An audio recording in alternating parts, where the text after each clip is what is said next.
صلی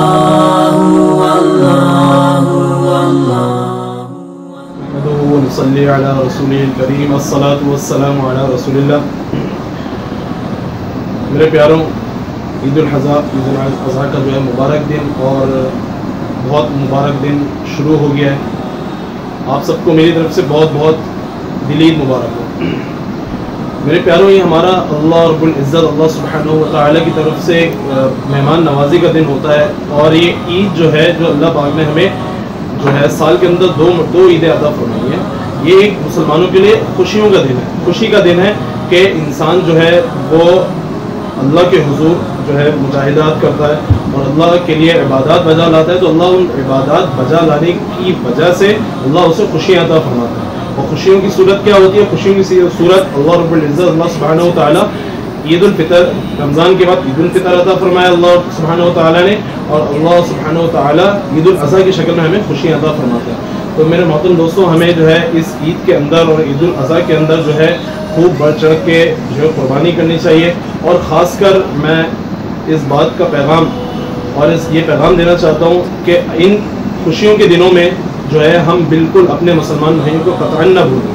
جو ہمارے مسلمان بھائی جہاں جہاں ان پہ ظلم و تشدد ہو رہے ہیں، وہ شام میں ہو، وہ برما میں ہو، خصوصاً برما میں ہو کہ آج کل بہت زیادہ ظلم و ستم کی داستانیں وہاں رقم ہو رہی ہیں اور بہت زیادہ ظلم کے پہاڑ وہاں توڑے جا رہے ہیں. تو اس صورت کے اندر اپنے ان مسلمان بھائیوں کو میرے محترم بالکل نہ بھولیں. میرے پیاروں، بالکل نہ بھولیں. ہر دعاؤں، اپنی ہر نماز کے اندر، اپنی ہر دعاؤں کے اندر اپنے ہم مسلمان بھائیوں کو یاد رکھیں. میں خصوصاً جو ہم نے سوشل میڈیا کے اندر جو میں نے بھی کلپس دیکھی، مطلب ایسی کلپس ہیں اور ایسی ویڈیوز آ رہی ہیں کہ علمان الحفیظ انسان کا دل پھٹ جائے دیکھ کے. آدمی بے اختیار رو جائے کہ کس طرح ہماری ماؤں بہنوں اور بچوں کے ساتھ کیا کیا سلوک ہو رہا ہے کہ حیوانیت سے بھی آگے تجاوز ہو چکے ہیں معاملات. کہ ایک حیوان ہوتا ہے وہ ایک حیوانیت کے دائرے کے اندر ہوتا ہے، لیکن وہاں کے جو حیوان ہیں جو درندگی کر رہے ہیں تو مجھے نہیں معلوم کہ وہ حیوان بھی ہیں، شاید وہ حیوان سے بھی آگے آ کے ان کا درجہ ہے.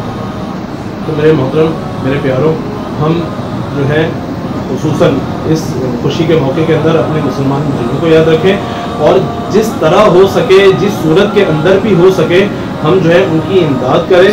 بہت سارے ادارے جب ہمارے یہاں مسلمانوں کے ساتھ سانحات پیش آتے ہیں، وہ شام کی شکل میں ہو، حلب کی شکل میں ہو، حلب کے اندر جو معاملات ہوئے، اور تو ہمارے الحمدللہ پاکستان اور کراچی کے اندر اتنے مستند ادارے ہیں جو ان کی مدد کے لیے گئے، جو ان ملکوں کے اندر ان مسلمانوں کی مدد کے لیے گئے، علماء کرام کی نگرانی، زیر نگرانی کے اندر گئے، اور الحمدللہ بھرپور طریقے سے کراچی والوں نے تعاون کیا اور علماء کی زیر نگرانی یہاں سے خود گئے اور وہاں جا کے بھرپور طریقے سے کام کیا اور ان مسلمانوں کی مدد کی.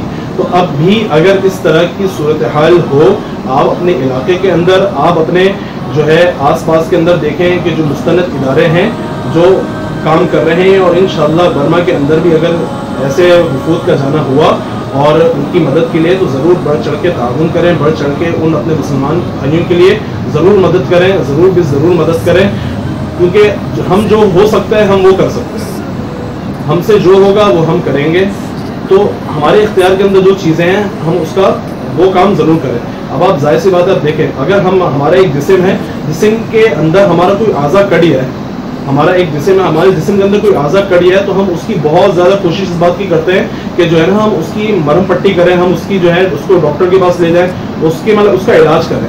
اگر ہمیں اس کی تکلیف محسوس ہو رہی ہے تو ہم کریں گے. اگر ہمیں تکلیف محسوس نہیں ہو رہی تو اس کا مطلب یہ کہ ہم بے حس ہو گئے، ہمیں محسوس ہی نہیں ہو رہا، ہمارے اندر ایک ایسی کیفیت آ گئی ہے کہ جو ہے نا اگر ہمارے اعضا کٹے ہیں، ختم ہو جائیں، ہمیں اس کا احساس نہیں ہوگا. تو اس کا مطلب یہ ہو جائے گا کہ ہم تکلیف سے ماورا ہو گئے، ہمارے اندر حسی باقی نہیں رہا. تو ہمارا یہ پورا جسم، ہماری امت مسلمہ ایک پورے جسم کی مانند ہے. اگر وہ کہیں بھی امت مسلمہ مسلمانوں کو کاٹا جائے گا، اگر کہیں بھی امت مسلمہ کے مسلمانوں پہ کوئی مشقت آئے گی تو یہ لازمی سی بات ہے کہ مسلمان اس کا درد محسوس کرے گا.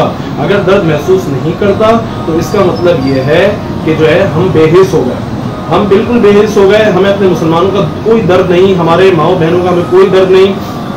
ہمارے پیارے نبی صلی اللہ علیہ وسلم تو اتنا اپنی امت کے لیے دردمند ہوتے تھے. آج بھی اگر حضور صلی اللہ علیہ وسلم تک یہ بات پہنچتی ہوگی